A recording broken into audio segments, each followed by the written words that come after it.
Bom, vamos falar agora um pouco sobre o campo magnético gerado por espiras.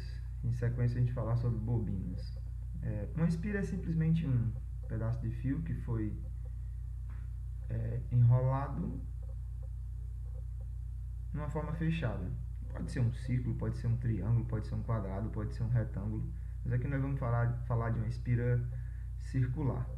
Então imagine que essa ponta do fio da espira e essa outra ponta do fio da espira estão ligados em terminais diferentes de uma fonte. Então vai ter uma corrente circulando nessa espira, que no caso dessa figura é exatamente no sentido horário.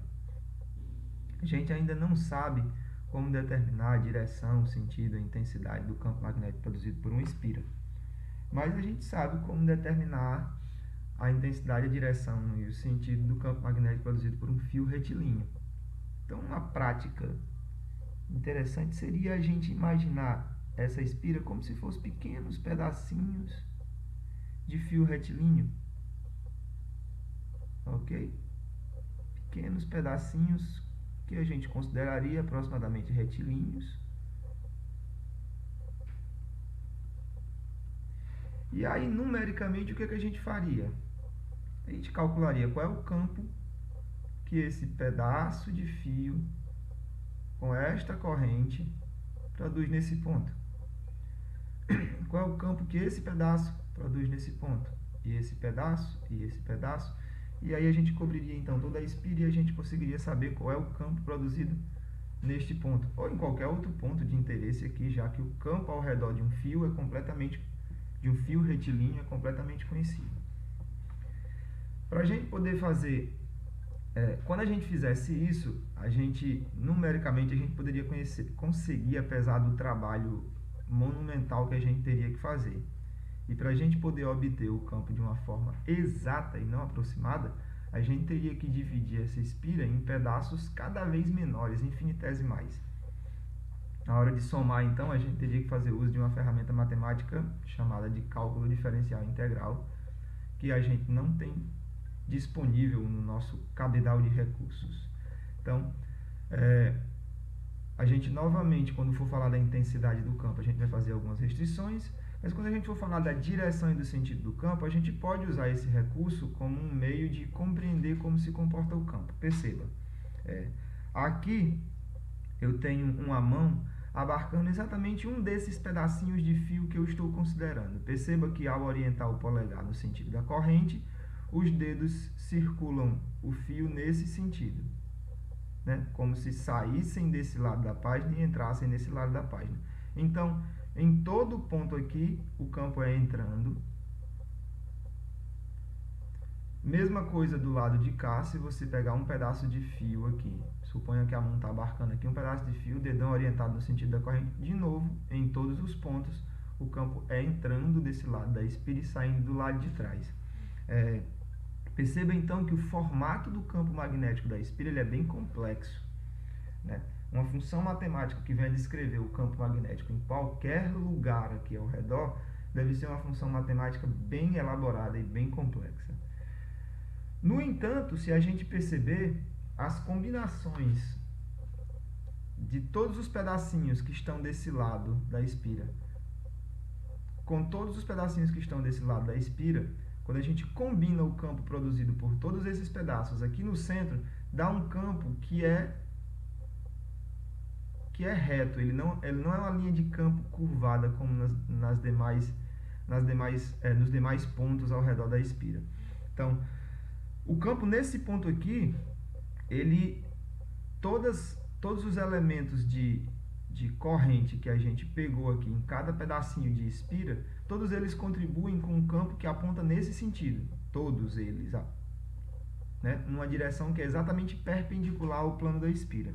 Então a gente pode dizer que, embora seja complicado calcular, embora seja complicado determinar a direção e sentido exatamente do campo magnético em qualquer ponto da espira, no centro é simples. O campo magnético vai ter sempre uma direção perpendicular ao plano da espira. E como se determina o sentido desse campo magnético? Novamente, pela regra da mão direita. Ao fazer a regra para cada elementozinho da espira, que a gente considerava aproximadamente retilíneo, você percebeu que nesta situação, com a corrente aqui no seu referencial, a corrente circulando no sentido horário, você percebe que o campo magnético da espira aponta se afastando de você. Que a gente tem outras duas figuras, uma ilustra exatamente a mesma coisa dessa situação, outra é o contrário. A corrente circulando no sentido anti-horário, se você fizer então a régua da mão direita em torno de cada pedacinho de fio aqui, pega cada pedacinho e faz a régua da mão direita para determinar neste ponto aqui, para onde aponta o campo que foi produzido por esse pedaço. Você vai descobrir que ele aponta saindo da espira. Neste pedaço aqui, para onde aponta o campo produzido por esse pedaço? Você vai perceber que ele se aponta saindo da espira. E se você fizer isso para todos os pedaços, você vai ver que nesse ponto o campo aponta na mesma direção e no mesmo sentido, que é saindo da espira. Então, uma regrinha para memorizar isso é a seguinte: sempre que você olhar para a espira de frente, você vê a corrente circulando no sentido anti-horário, como neste caso aqui, o campo vai estar apontando na sua direção. Você vê, essa figura está em perspectiva, né? Mas o campo aqui está apontando na sua direção. Agora perceba uma coisa interessante. Se o campo aponta saindo da espira, como nesse caso aqui, e a gente sabe que todas as linhas de campo são fechadas, então se ela está saindo por esse lado, ela está entrando pelo outro lado. Se você lembrar que linhas de campo de ímãs se comportam saindo do norte e entrando no sul, a gente pode associar à espira um polo norte e um polo sul. Se a gente considerar que a face norte da espira, o polo norte da espira, é aquele lado dela por onde saem as linhas de campo, e que o polo sul da espira é aquele lado dela por onde entram as linhas de campo. Então perceba, nesse caso aqui, que do seu ponto de vista a corrente está circulando no sentido anti-horário, o campo então aponta na sua direção, o polo norte está apontando para você. O norte da espira aponta para você. Nessa situação em que a corrente circula no sentido horário, o norte da espira aponta se afastando de você, no sentido contrário.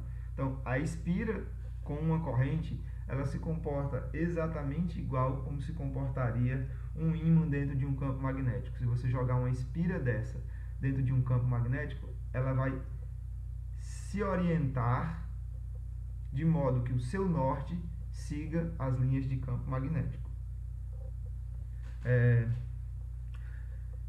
Então, quando a gente fala do campo magnético produzido por uma espira, tenha em mente que nos interessa somente, neste momento, dada a complexidade que é os demais casos, nos interessa somente saber quanto vale o campo magnético no centro da espira. Então, para calcular o campo magnético no centro de uma espira, a gente usa esta equação, que de novo não vai ser deduzida, dada a complexidade da dedução. De novo aparece a permeabilidade, se é a permeabilidade do meio que preenche a espira aqui. E esse R aqui não se refere mais à distância, se refere ao raio da espira. Então perceba que espiras de tamanhos diferentes, mesmo que transportem a mesma corrente, vão produzir campos magnéticos diferentes. Ok? E aqui uma figurinha para ilustrar, de uma forma bem simples, o sentido do campo em cada caso. Se você tiver várias espiras empilhadas uma sobre a outra, o mesmo fio dá várias voltas uma sobre a outra, então o que você tem é uma bobina. As bobinas podem ter diferentes formatos e diferentes denominações. Neste caso aqui nós estamos falando de uma bobina chata. Uma bobina chata é simplesmente uma bobina onde a altura dela, que aqui está sendo chamado de E, é muito menor do que o raio dela. Tá? Então, quando se trata de bobinas chatas, o campo magnético no centro dela é determinado exatamente da mesma forma que você determinou nessas situações aqui. Tem uma corrente circulando. Se você estiver olhando aqui de cima, se você for um observador que está em pé aqui, olhando aqui de cima, você está vendo essa corrente no sentido anti-horário. Então, se você está vendo a corrente no sentido anti-horário, o campo aponta na sua direção. Esse aqui é o norte dessa espira. Esse aqui é o sul dessa espira. Dessa bobina, desculpe. Como uma bobina chata é um enrolamento de N espiras circulares, então o campo magnético da bobina chata é simplesmente N vezes o campo magnético de uma única espira. Ok?